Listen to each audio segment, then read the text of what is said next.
혹시 여러분은 지금 살고 계신 집의 창문 밖 풍경을 한 번이라도 풍수의 관점에서 바라보신 적 있으신가요? 오늘은 바로 그 창문 밖 풍경이 우리의 재물운, 건강운, 그리고 가족의 화목에 어떤 큰 영향을 주는지를 하나하나 깊이 있게 나눠보려고 해요. 특히 이 풍경이 보이면 절대 이사 가지 마세요. 이 말이 왜 그렇게 중요한지를 이야기 끝까지 함께 들어보시면 고개를 끄덕이게 되실 겁니다. 왜 창문이 중요할까요? 풍수에서 창문은 단순히 빛과 바람이 드나드는 공간이 아닙니다. 창문은 바로 기운의 통로입니다. 현관이 외부 사람과 운이 드나드는 입구라면 창문은 집안에 머무는 에너지가 머물거나 빠져나가는 기운의 흐름을 결정하는 관문이에요. 그래서 창문으로 무엇이 보이느냐, 어떤 방향으로 열려 있느냐, 어떤 구조와 풍경을 가지고 있느냐는 그 집의 기운을 결정짓는 아주 중요한 요소가 되는 거죠. 그럼 창밖으로 어떤 풍경이 보였을 때 좋은 풍수인지 알아보겠습니다. 첫 번째, 창문 밖으로 강이 보인다면 절대 이사 가지 마세요. 강, 호수, 바다가 보이는 집에 왜 그렇게 많은 부자들이 몰려 있는지 아시나요? 바로 물은 재물의 기운, 즉 수기를 상징하기 때문입니다. 풍수에서는 물이 흐르면 돈도 흐른다 라고 말합니다. 그래서 강이 보이는 집은 돈이 끊이지 않는 집이라고 하죠. 그런데 여기서 중요한 포인트는 물의 성질이에요. 강물이 너무 빠르게 흐르면 들어온 재물이 곧장 빠져나가는 형상이 됩니다.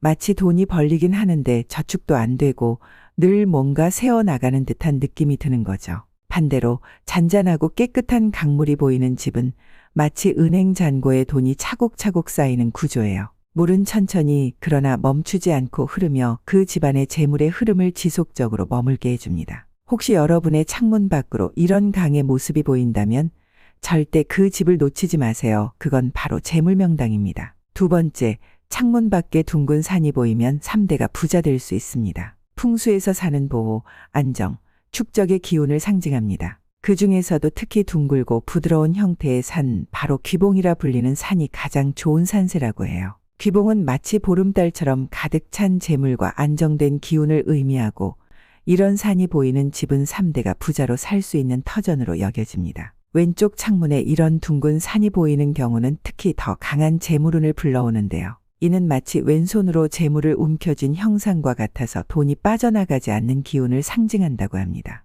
여기서도 중요한 건 산의 형태예요. 너무 뾰족하거나 날카로운 산, 즉 문필봉처럼 뾰족하게 솟은 산이 정면에 위치할 경우 그 기운이 오히려 날카롭고 분산적이기 때문에 재물운보다 학문은 명예운으로 작용하는 경우가 많습니다. 그래서 만약 창문을 통해 보이는 산이 부드럽고 안정적인 곡선이라면 그 집은 절대 떠나시면 안 되는 집이에요. 거기엔 돈이 머무르는 기운이 함께 있으니까요. 세 번째, 화려한 도심 야경이 보인다면 사업운과 금전운이 강합니다. 화려한 도심의 불빛, 밤에도 꺼지지 않는 빛의 흐름, 이 풍경을 매일 창문을 통해 마주할 수 있다면 그 집에는 불의 기운과 활기, 그리고 끊임없는 순환의 에너지가 머무릅니다. 풍수에서는 이런 공간을 돈이 멈추지 않는 곳이라고 말해요. 바로 사업운이 흐르는 기운이기 때문이죠.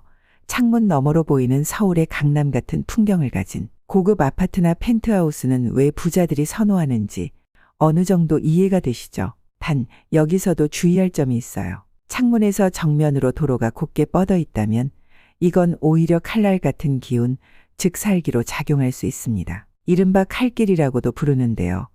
이런 구조는 돈이 들어오자마자 빠져나가는 형상이기 때문에 식물이나 커튼, 둥근 오브제 등을 활용해 기운을 조절하는 것이 꼭 필요합니다. 네 번째, 창밖으로 나무, 꽃, 식물이 보인다면 기운이 순환합니다. 자연은 언제나 치유와 회복의 에너지를 가지고 있습니다. 풍수에서도 식물은 생기의 결정체로 여겨지며 집 안으로 들어오는 에너지를 정화하고 순환시키는 역할을 합니다. 창문 너머로 푸릇푸릇한 화단, 나무, 꽃밭이 보인다면 그 집에는 따뜻하고 부드러운 생명의 기운이 흐릅니다. 이런 집은 사람의 마음을 평온하게 해주고 재물운은 물론 건강운, 가족의 화합까지 돕는다고 해요. 실제로 많은 풍수 전문가들은 창문에서 보이는 식물 풍경이 집안에 머무는 기의 질을 바꾼다고 강조합니다. 그리고 한 가지 더, 실내 식물을 창가에 배치하는 것만으로도 이 기운은 극대화될 수 있어요. 예를 들어 산세베리아, 테이브리아자, 스파티필름, 드라세나 마지나타,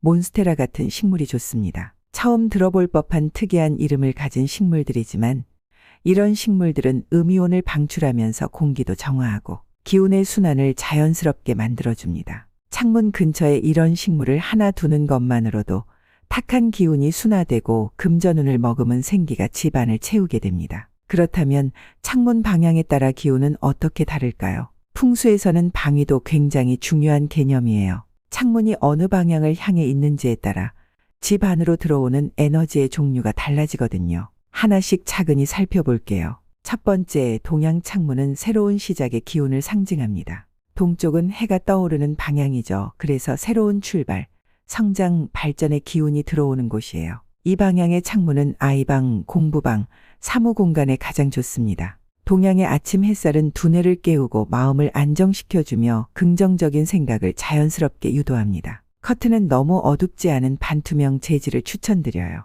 햇살이 은은하게 스며들도록 조절하는 것이 포인트입니다. 두 번째, 남양 창문은 빛과 명예, 사회적 인정을 뜻합니다. 남쪽은 밝고 따뜻한 방향입니다. 풍수에서는 명예운, 외부 평가, 사회적 기운을 상징하죠. 남양 창문은 거실, 식당, 가족 공간과 아주 잘 어울립니다. 다만 여름철에는 빛이 너무 강해질 수 있기 때문에 얇은 화이트 커튼이나 차광 블라인드로 빛의 양을 조절해 주는 것이 중요해요. 세 번째, 서양 창문은 감성적이지만 조절이 필요한 기운입니다. 서쪽 창문은 오후 햇살이 강하게 들어오는 방향입니다. 따뜻하지만 감정 기복을 유발할 수 있고 정서적으로 예민해질 수 있는 기운이 흐릅니다. 침실이나 공부방에는 서양 창문이 강하게 비추지 않도록 차분한 톤의 커튼과 은은한 조명으로 기운을 정리해 주세요. 네 번째, 북향 창문은 차분하지만 음기가 많은 방향입니다. 북쪽은 햇빛이 거의 들지 않아 기운이 차갑고 음기가 많습니다. 그래서 풍수에서는 북향 창문이 있는 공간은 따뜻한 색감의 소품, 조명으로 양의 기운을 보완해야 한다고 강조해요. 커튼은 너무 무겁지 않게 아이보리나 따뜻한 브라운 계열이 좋습니다. 실내에는 은은한 조명이나 간접 등을 꼭 함께 활용해 주세요. 그렇다면 공간별로 창문을 어떻게 활용하면 좋을까요? 지금부터는 집안 각 공간에 따라 창문의 풍수적 활용법을 알려드릴게요. 첫 번째, 거실입니다. 거실은 모든 가족이 함께 시간을 보내는 공간입니다. 이곳에 있는 창문은 최대한 트여 있어야 하며 자연광이 잘 들어와야 에너지 흐름이 활발해져요. 거실 창이 막혀 있다면 집 전체 기운이 무거워지고 대화도 단절되기 쉬워요. 가능하다면 창문 앞에 큰 가구나 장식장을 두지 말고 작은 화분, 원형 러그 등으로 시선을 부드럽게 분산시켜 보세요. 두 번째는 침실입니다. 침실은 마음의 안정, 건강운과 밀접한 공간이에요. 창문에서 너무 강한 빛이 침대로 바로 들어오지 않도록 차단용 커튼 또는 블라인드로 조절해 주세요. 또한 침대와 창문 사이에는 작은 협탁, 식물 하나를 두면 기운이 바로 닿는 것을 막아주고 심리적 안정에도 도움이 됩니다. 세 번째, 손주가 있다면 꼭 기억해야 할 공간입니다. 아이의 방에는 동쪽이나 남동쪽 방향의 창문이 가장 이상적입니다. 이 방향은 아이의 뇌를 깨우고 감정의 흐름도 부드럽게 만들어줘요. 창문이 너무 크거나 책상이 창문을 정면으로 마주하게 되면 아이의 집중력이 떨어질 수 있으니 창문은 옆이나 등 뒤로 배치하는 것이 좋아요. 네 번째, 화장실 다용도실입니다. 풍수에서는 화장실과 다용도실을 기운이 배출되는 공간으로 해석합니다. 이런 공간에는 창문이 있는 것이 매우 중요해요. 왜냐하면 환기와 정화가 바로 기운의 순환을 의미하기 때문이죠. 항상 환기를 자주 해주시고 하얀색 커튼이나 밝은 민트톤 커튼을 달아 공간의 분위기를 가볍고 상쾌하게 만들어주세요. 그리고 작은 식물, 숯, 소금 등을 활용해 음기를 잡아주는 소품도 함께 놓아보시면 좋습니다. 그럼 이어서 반대로 창밖으로 보이면 안 좋은 풍경과 피해야 할 창문 방향 구조에 대해 알아보겠습니다. 그리고 그 기운을 어떻게 보완할 수 있는지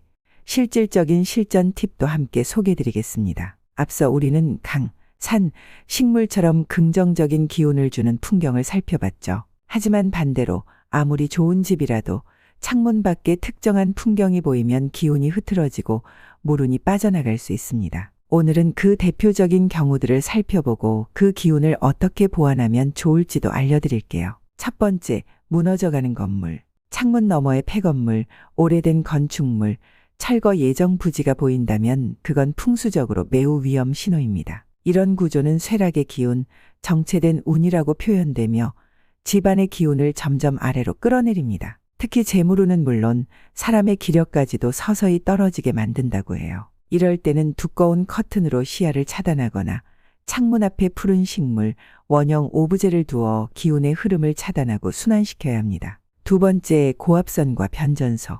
혹시 창문 밖으로 커다란 전신주나 고압선, 변전소가 보이시나요? 풍수에서는 이런 구조를 기운을 분산시키는 요소로 해석합니다. 전자파나 금속의 기운은 자연 에너지의 흐름을 방해하고 건강운, 집중력, 심지어 수면 질에도 영향을 미친다고 해요. 특히 아이방이나 침실 창문에서 이런 풍경이 보인다면 장기적으로 스트레스와 피로, 무기력으로 이어질 수 있습니다. 이럴 때는 식물 커튼과 조명, 그리고 실내의 따뜻한 색감을 통해 기운을 부드럽게 순화시켜야 합니다. 세 번째, 곧게 뻗은 도로. 창문에서 정면으로 곧게 뻗은 도로가 보이는 구조를 풍수에서는 칼길 혹은 도끼라고 불러요. 이런 구조는 도로의 날카로운 기운이 집 안으로 직선으로 뚫고 들어오는 형상으로 해석됩니다. 결과적으로는 재물이 들어오자마자 빠져나가고 가족 간의 말다툼, 건강 저하 등의 문제가 생기기 쉬워요. 만약 도로가 창문과 마주보고 있다면 창문 앞에 키가 큰 식물을 배치하거나 두꺼운 커튼 혹은 블라인드를 설치해 주는 게 좋습니다. 네 번째,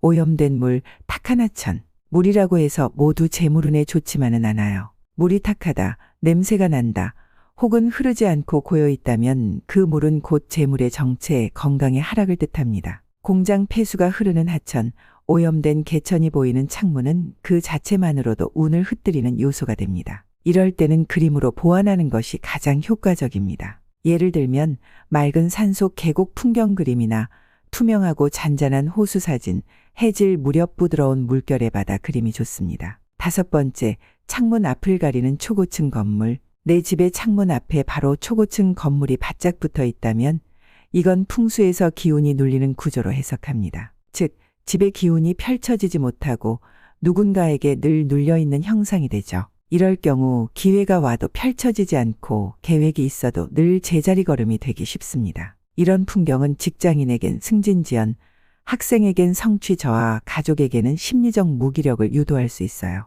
이럴 때는 실내 조명을 밝게 해주거나 유리, 거울 등의 소품을 활용하는 방법이 있습니다. 지금부터는 창문이라는 구조 자체가 어떻게 기운을 만들어내는지, 그리고 우리 마음가짐이 얼마나 중요한지 이야기하겠습니다. 풍수에서는 기운이 빛, 바람, 시선, 소리를 통해 흐른다고 말합니다. 창문은 그 모든 요소를 통과시키는 가장 중요한 통로이자 우주와 집안을 연결해주는 에너지의 관문이에요. 좋은 기운이 흐르는 창문의 조건은 4가지가 있습니다. 그럼 지금부터 이 4가지에 대해 설명드릴게요. 첫 번째, 바람이 자연스럽게 통과하는 창. 창문을 열었을 때 살랑이는 바람이 천천히 공간을 맴돌 수 있어야 해요. 바람이 너무 세면 기운이 휘몰아치고 너무 정체되어 있으면 탁한 에너지가 고이게 됩니다. 두 번째, 햇살이 부드럽게 퍼지는 창. 눈부시지 않고 따뜻한 온기로 머무는 빛이 가장 좋아요. 아침 햇살이 드는 창은 하루의 시작을 맑게 만들어줍니다. 세 번째, 시선이 멀리까지 트인 창. 창밖을 바라봤을 때 마음이 넓어지고 기분이 환해지는 구조가 중요합니다. 막힌 벽보다 멀리 펼쳐진 하늘, 나무, 산이 좋습니다. 네 번째, 소리가 자연스럽게 들리는 창. 새소리, 바람소리, 나뭇잎 흔들리는 소리처럼 자연의 소리가 드나드는 창은 감정의 흐름까지 편안하게 만들어줍니다. 이 4가지 조건이 맞춰진 창은 그 자체로도 이미 복을 부르는 구조가 되는 거예요. 오늘도 긴 시간 함께 해주셔서 진심으로 감사드립니다. 이 영상이 여러분의 창문과 삶의 따뜻한 변화의 시작이 되었기를 진심으로 바랍니다. 영상이 도움이 되셨다면 구독과 좋아요 부탁드리며 주변 분들에게 영상을 공유하여 좋은 기운을 더 많은 분들과 함께 나눌 수 있도록 도와주세요.